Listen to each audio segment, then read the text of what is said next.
ஆனாலும் எங்கள்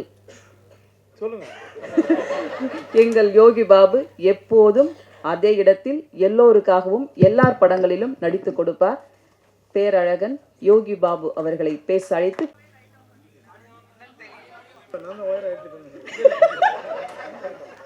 யோகி சார், நீங்க கவலைப்படாதீங்க. ஏன்னா ஏற்கனவே இது மாதிரி சில சம்பவங்கள்லாம் நடந்திருக்கு. இளையராஜா சாரோட ரெக்கார்ட்ல கூட எஸ்பிபி சார் பாடும்போதுல கூட கரண்ட் எல்லாம் ஆஃப் ஆயிடுச்சு சொன்னாங்க. ஸோ அதனால நீங்க பெருசா எடுத்துக்க வேண்டாம் சார். தேங்க்யூ.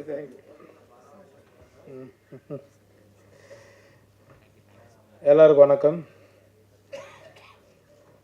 கரெக்டாக பண்ண அவருக்கும் வணக்கம்.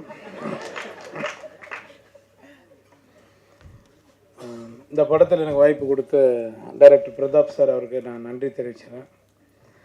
அப்புறம் யுவராஜ் சார் உங்களுக்கு ரொம்ப நன்றி. Imman sir, Sathyaraj sir, Jai sir, எல்லாருக்குமே, கேமராமேன் தங்கதுரை எல்லாருக்குமே ரொம்ப நன்றி.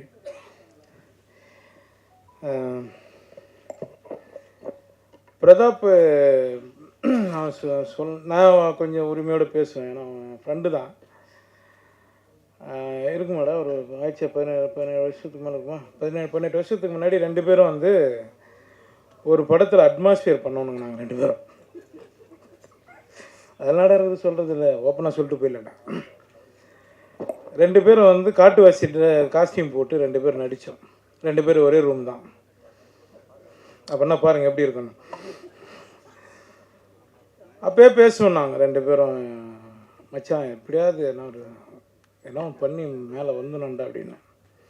ஃபஸ்ட் ஃப்ளோர் போட்டிருக்காங்க, மேலே ஒன்றா போயிடலாம்டா, ரூம் போட்டிருக்காங்க, போயிடலாம் அப்படின்னுவான். அப்போயும் அவனுக்கு நக்கல் ஜாஸ்தி, காமெடி எவ்வளோ பண்ணுவான். இன்றைக்கி அவன் டைரக்டர் ஆகிட்டார். நான் ஏதோ தெரிஞ்ச அளவுக்கு நீங்கள் சொல்கிற மாதிரி ஒரு காமெடி நடிகர் ஆகிட்டேன். உண்மையிலே லைஃப்பில் என்னென்னா ஏம் தாங்க நம்மளை ஜெயிக்க வைக்கும். எதை பற்றி நம்ம கவலைப்படாமல் நம்ம வேலையை மட்டும் நம்ம பண்ணால் கண்டிப்பாக நம்ம ஜெயிச்சிருவோம். அதுக்கு பிரதாப் ரொம்ப நன்றிடா. நீ ஃபஸ்ட்டு என்ன சூஸ் பண்ண பற்றியா, நீ சொல்கிற நான் தான் இந்த படத்தை நகர்த்த நான் கிடையாது. உன் கதை தான், உன் கதை, உன் ப்ரொடியூசர், நீ ரெடி பண்ணிட்டு வந்ததுக்கப்புறம் தான் இந்த படம் மூவ் ஆச்சு. ஆனால் நான் உனக்கு ரொம்ப நன்றி தெரிவிச்சுக்கிறேன். ரொம்ப நன்றி.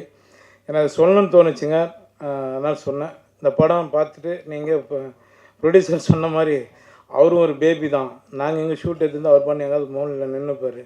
என்ன எடுக்கிறாங்கன்னு தெரியல, நல்லா எடுத்தால் சரி அப்படின்னாரு. சார் இது உங்கள் படம் சார், ஏன் சார் நீங்கள் இப்படி பேசுகிறீங்க அப்படின்னு. இல்லைங்க நான் நம்பி விட்டேங்க, நான் சினிமாவில் அடுத்தடுத்து நிறைய படங்கள் பண்ணணுங்கன்னாரு. சார் நீங்கள் அடுத்தடுத்து படம் பண்ணுவீங்க சார், ரொம்ப நன்றி சார். இமான் சார், சார் உங்களை எனக்கு ரொம்ப பிடிக்கும் சார், ரொம்ப நன்றி சார். உங்களுக்கும் சத்யராஜ் சார் சொல்லவே வேணாம், எல்லாருமே பிடிக்கும். நிறைய கவுண்டமணி சார் பற்றி தான் நாங்கள் ஸ்பாட்டில் உட்காந்து சார் நானும் நிறைய பேசிகிட்டு இருப்போம். அவர்கிட்டையும் சொன்னேன் நான் ஒரு முறை கவுண்டமணி சார்கிட்டையும், சார் இதுமாரி சாரோ நடிக்கணும். நான் சின்னகிறாரப்பா அப்படின்னாரு அவர். ஆமாம் சார், நான் கூட பிரேக் எடுத்துரும்போது அது பாருன்னு கிளம்பி போயிட்டே இருக்கிறாரு எக்ஸ்பிரஸ் மாதிரி அப்படின்னு.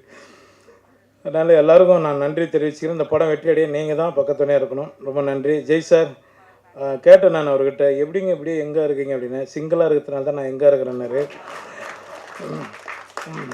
சிங்கிளாகவே வந்துடாதீங்க, லாஸ்ட்டில் அங்கிள் ஆகிடுவோம். நம்ம ஏதாவது ஒன்று பண்ணுங்க. பார்த்தியா இந்த மைக்கிட்ட தங்கதுரை மாதிரி நானும் பேச ஆரம்பித்தேன். ரொம்ப நன்றி, ரொம்ப நன்றி தங்கதுரை. நானும் ஒன்று மாதிரி தான் பேசிகிட்டு இருந்தேன். என்னை எல்லா டைரக்டரும் சேர்ந்து சட்டில் ஆக்டராக மாற்றிட்டாங்க, மடன் ஆசிரியர்லேருந்து எல்லாருமே. ரொம்ப நன்றிங்க, ரொம்ப சந்தோஷம் எல்லாருக்கும். இந்த படத்தை வெற்றியடை செய்யுங்க.